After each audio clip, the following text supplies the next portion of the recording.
That leads me nicely to the next question. I'd like to drill down a little bit on this issue of collaboration, which is so important and which has been mentioned several times. And I'd like to ask the member states maybe to just chime in with a view about how do we get better collaboration. At the end of the day, they have to do it, not the Commission. How will the integrated roadmap promote stronger collaboration between the EU and member states in energy efficiency and low-carbon energy supply and in smart cities? Maybe you can use an example if you've got one. And Bob, please start. Yes, Gail, that's a very good question. Speaking from a small member state point of view, we have typically planned projects on a regional basis with most usually the UK, sometimes supported by Interreg funds. So Europe has, from the beginning, provided a mechanism to help us to do joint planning, joint research, and joint thinking. But Georg is right. We need to do a lot more. We need to open up our national research programs and collaborate. And that's where the set plan and that's where the integrated roadmap will help a country like mine, because we have huge institutions with great powers and strong modus operandi, and we need to unlock some of that and make them more flexible. So we have the bottom-up experience, but now with the set plan and the integrated roadmap, we have the top-down lever that will help us with more flexible programs. Thank you. Perfect. Thank you. Georg? I think the most beneficial issue of set plan is that we have a common umbrella for cooperation. I think this is the most important issue to start with cooperation. What was the case up to now, or up to some years before we have set plan? So Germany is a very big country in Europe, the biggest in Europe, and the neighbor countries and others, they come to us and asked us, could we work together? And it was more or less, in any case, on a bilateral basis. But now we have the umbrella set plan, and we should organize our research and development and innovation cooperation under the umbrella of the set plan to avoid these bilateral agreements. I do say that bilateral agreements under the umbrella of the European Commission and the umbrella of set plan is a nonsense. It's inefficient. And so this is always what we wanted to use the umbrella to cooperate under the umbrella of set plan. Then we do not need any agreements between Germany and France and Germany and Netherlands and others. This is the basis for cooperation. And then we have started the Joint Action Group, and I think it's a very, very successful group where we discussed cooperations in different technology issues, different technology areas, CCS and grids and so on. And I think this is a good starting point to organize cooperation, to have common ideas for cooperation, and to bring it to the Commission as an Aranet co-fund, or we can do it without support of the Commission. We can come together and work together. And I think this is a good starting point, and we should continue on that way very intensively. It's, of course, always more complicated to have many cooks in the kitchen. But the Joint Action Group has already started working on this level of trying to overcome just bilateral collaboration. Yeah, that's a reason, but the set plan is also open for bilateral cooperation, but we do not need an agreement between those two countries. I can argue we put it under the umbrella of the set plan, and then, of course, it's open to have bilateral cooperation. Sure. Okay. Gunta. I also agree that set plan is a very good umbrella for cooperation, and for us it is also cooperation in the field of research.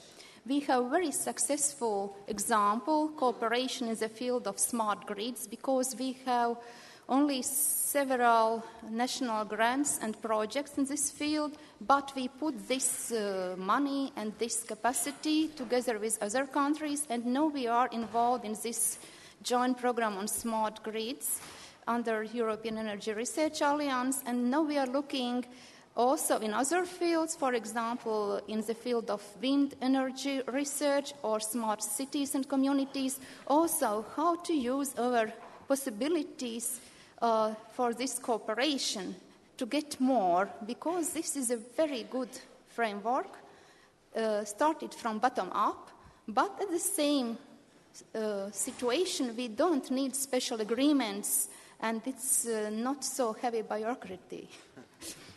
Okay, thank you. András, I want to turn to you. We've been talking about effective implementation, and we've also got this action plan coming. Do we need a roadmap and an action plan, or is the roadmap becoming the action plan? And could you talk about what comes next, and when do we see the action plan?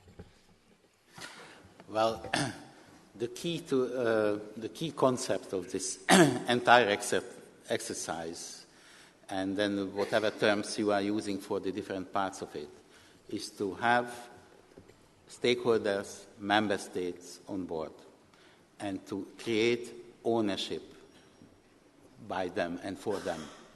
Because this has always been the problem with community or union initiatives, that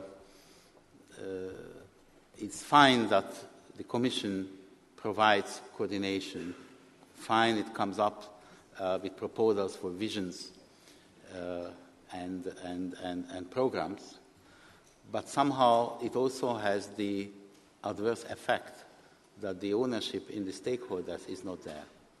So by proceeding as it has been described is what we think and hope, and we trust that this ownership will be common. And so what we say that the cooperations indeed should be based on variable geometry, with variable players, 2, 3, or many member states only, or member states and the Commission. So whatever way fits best. It's not possible without this. I understand it's a lengthy exercise, it's a tedious exercise, but it's unavoidable. It's an iterative process. I think this ownership itself evolves step by step. And by today, I think it has really achieved a major level. And I really trust that after this conference, we will have even applicants to join our network. So the action plan will be interactive too? Yes, very much. Okay. Mairie, can you talk a little bit about the challenges for implementing the roadmap? You've introduced that concept, but take us a little deeper. What keeps you awake at night? Many things that keep me awake at night. Regarding the set plan, sorry. I think the cover page of the brochure that was made available is really quite cleverly done. I can say that because I think it was the colleagues in JRC who did it. And I think it illustrates very clearly the idea of what we had in our heads when we were talking about the integrated roadmap. Because in a way, what's in the book is a menu. And out of the menu, then, you can create your meal. And the meal might follow the purple route, or it might follow the green route, or the blue route. Because whilst we all have the same overarching objectives, our starting points and our local conditions will be different in different member states. So the challenge is to ensure that we end up in the same place, but we don't have to go there on the same road. We can take different routes. So for me, I think the exercise that we've done now, which indeed has been hugely complicated but fully comprehensive, has allowed us to set out the full array of possibilities. It leaves the freedom for member states to respond to their own starting points, but gives us a framework which allows everybody to move in the same general direction. And I think taking this one step further forward, we need to maybe be a little bit more structured in the areas where we can collaborate. I mean, there are areas where everybody is interested. There are elements of development of the grid, for example, where nearly every member state considers it to be a high priority for them and for their research. And it seems to make sense that we would then make that a common effort because everybody is interested. But then there are other areas, take CSP, for example, where, unfortunately, the north of Europe isn't blessed with as much sunshine. It's probable that it would be better to work in a cluster because it's a common interest of the member states.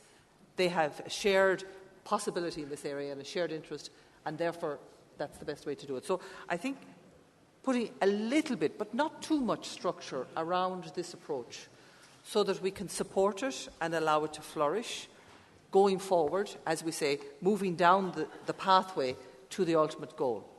And I suppose one of the issues, and here, since we have the right people in the audience, I might raise it, is that I think it's very helpful to maintain visibility within the political domain. Because in the end of the day, the funding that Giovanni mentioned comes out of decisions that are taken in the political domain. I think the notion of having a fifth pillar in the energy union on research and innovation is really fantastic. And I think the challenge that is on our shoulders now, amongst the actors of the SET plan, is to be able to make visible what it is we do and the progress we're making on a routine basis, say every year, but in the simplest of ways. You know, not very complicated about nuts and bolts or whatever, but a very simple message in the priority areas or the areas of European interest or the cluster areas, so that the political side of our partnership understands what's happening and understands what we're achieving. And I think, for me, this would be part of the process that we should build on going forward. Thank you, Mairie. That connects nicely with a follow-on question to Giovanni about governance. Can you tell us a bit about the new SET plan governance and how that will work? What I can talk about is maybe the ingredients for the future governance. Because, of course, as we said already, it's clear we need to go towards integration. This is the key word that we have been already highlighted since last 2013 with the new communication, with the Council conclusion. Integration means to me also an integrated and well-functioning governance. So, of course, in the future, whenever we want to develop common projects, we need to have, again, a way to communicate better, to inform us better, to take decisions. And therefore, to me, means that the different representatives of the member states, via the steering committee or the steering group or the SET plan, the different industrial initiative, the research alliance, they should cooperate better. They should come together, inform each other, avoid duplication or avoid misunderstanding. So I think that this is something that I'm sure will be part of the new communication, which will be issued by the Commission next year. So I don't want now to anticipate because we haven't yet discussed deeply.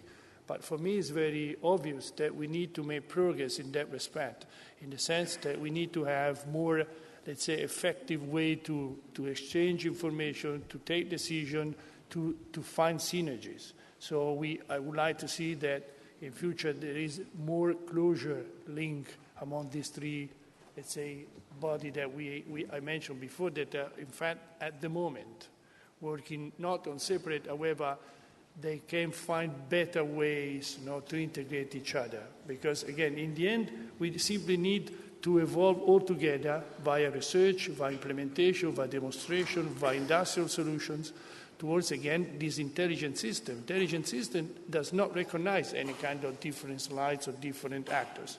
And this is what is integration, again, should be in the mind of everybody in the future.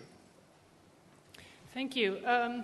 András, maybe you could elaborate on covering the entire research and innovation chain, which is related to what Giovanni was saying, and the importance of that. Yes. I think this is one of the core issues here.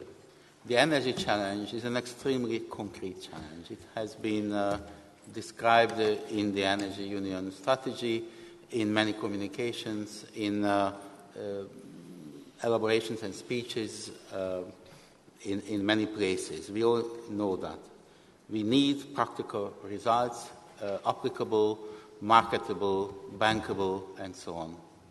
On the other hand, it raises problems of fundamental nature, which need basic research as well. Maybe there is no better example than nuclear research. And I would take the example of fusion research, actually. It's less spoken about because it's beyond 2030. But if one looks at it closer, we are building a concrete fusion reactor. It needs, on the one hand, it's based on existing technologies in materials, in plasma physics and other things. On the other hand, it raises everyday problems which need the research of fundamental research of scientists. So one reason is why to do so and pick up the entire chain, because the problems themselves are inviting us to do so.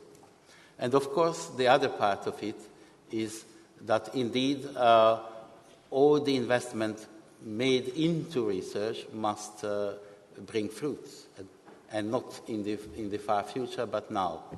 So the famous value of death has to be bridged. So the best approach is to handle the entire chain together, which is indeed not really a chain, it's a recursive process, because you go back all the time to new fundamental problems whilst you achieve goals. That's why it has to be done. Okay, thank you.